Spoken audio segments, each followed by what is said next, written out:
అదే RTV app వార్తల్ని క్షణాల్లో చదివే అవకాశం ఉంటుంది. ఒక న్యూస్ పేపర్, ఒక టెలివిజన్ ఛానల్ మీ చేతుల్లో ఎప్పుడూ ఉంటాయి. టీడీపీ జనసేన అధినేతలు చంద్రబాబు నివాసం వద్ద టీడీపీ జనసేన అభ్యర్థులను ఖరారు చేశారు. ఈ నేపథ్యంలో తణుకుకు సంబంధించి టీడీపీ మాజీ ఎమ్మెల్యే ఆర్మిల్లి రాధాకృష్ణ పేరు కూడా ఖరారైన పరిస్థితి. ఈ నేపథ్యంలో మనం ప్రస్తుతం ఆర్మిల్లి రాధాకృష్ణ గారితో ఉన్నాం. సార్, మీరు గత కొన్ని రోజుల నుంచి కూడా మీ నియోజకవర్గంలో ఇంటింటికి వెళ్ళి ప్రచారం చేస్తున్నారు. మీరు ప్రచారం చేస్తుండగానే మీ పేరు ఖరారైంది. మీకు ఎలా ఉంది? ముందుగానే ఊహించారా?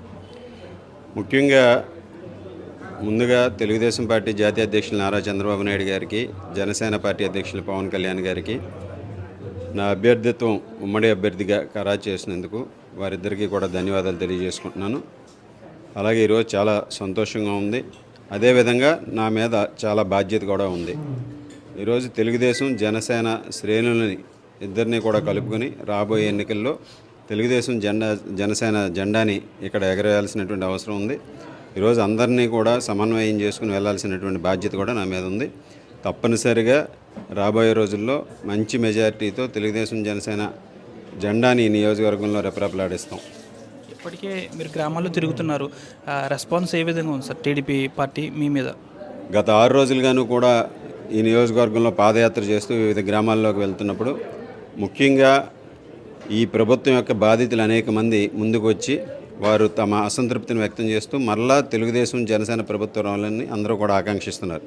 ముఖ్యంగా మహిళలు కానీ, రైతులు కానీ, వ్యాపారస్తులు కానీ, వాణిజ్యవేత్తలు కానీ, చిన్న చిన్న కిరాణా షాపులు, వెల్డింగ్ షాపులు వాళ్ళు కూడా వారికి జరిగినటువంటి అన్యాయాన్ని ఈ సందర్భంగా, ఎందుకంటే వారికి అన్ని విధాలుగాను కూడా ఈరోజు కిరాణా షాపులు కానీ, వెల్డింగ్ షాపులు కానీ వాళ్ళకి పని లేకుండా, చేతి వృత్తి లేకుండా పని కూడా దొరకట్లేదని చెప్తున్నారు. అదేవిధంగా కిరాణా షాపుల్లో ఆదాయాలు పడిపోయినాయి, సేల్స్ పడిపోయినాయి అని వారు అందరూ కూడా చెప్తున్నారు.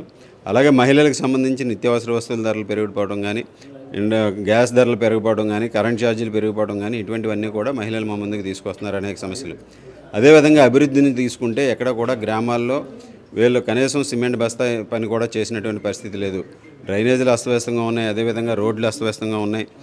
మేమేదైతే అభివృద్ధి చేసామో గతంలో ఆ అభివృద్ధి కనిపిస్తుంది తప్పితే ఈ 4.5 సంవత్సరాల్లో ఒక్క అభివృద్ధి కార్యక్రమాన్ని కూడా వీళ్ళ చేయలేదు. తణుకు నియోజకవర్గాన్ని చూసుకుంటే గతంలో కూడా మీరు టీడీఆర్ బాండ్ కుంభకోణంలో చాలా గట్టిగా దానికి ఆందోళన చేశారు. మీ ప్రభుత్వం వచ్చిన తర్వాత టీడీఆర్ బాండ్ కుంభకోణంలో ఏమన్నా విచారణ చేపట్టే అవకాశం ఏమైనా ఉందా?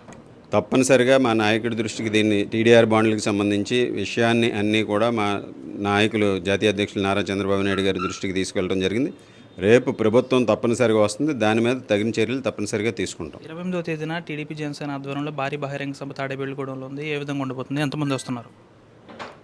మొదటి ఉమ్మడి బహిరంగ సభ తాడేపల్లిగూడెంలో తెలుగుదేశం పార్టీ జనసేన ఆధ్వర్యంలో నిర్వహిస్తున్నటువంటి బహిరంగ సభకి తణుకు నియోజకవర్గం నుంచి కూడా పెద్ద ఎత్తున శ్రేణులందరూ కూడా తరలి వెళ్తారు. 2 పార్టీలు కార్యకర్తలు, నాయకులు, అదేవిధంగా ప్రజలందరూ కూడా ఆ బహిరంగ సభ కూడా ఈరోజు ఎవరో ఊహించిన విధంగా ఈరోజు ఆ బహిరంగ సభను నిర్వహించడానికి అన్ని ఏర్పాట్లను కూడా ఇప్పటికే చేసుకోవడం జరుగుతుంది.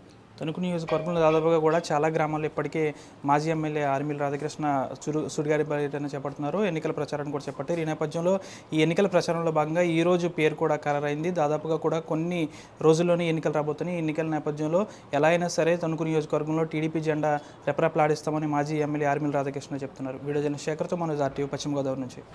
మరిన్ని వీడియోస్ కోసం ఛానల్ ని సబ్స్క్రైబ్ చేయండి. లేటెస్ట్ అప్డేట్స్ కోసం వాట్సాప్ ఛానల్ ని ఫాలో చేయండి. అండ్ లింక్ డిస్క్రిప్షన్ లో ఉంది.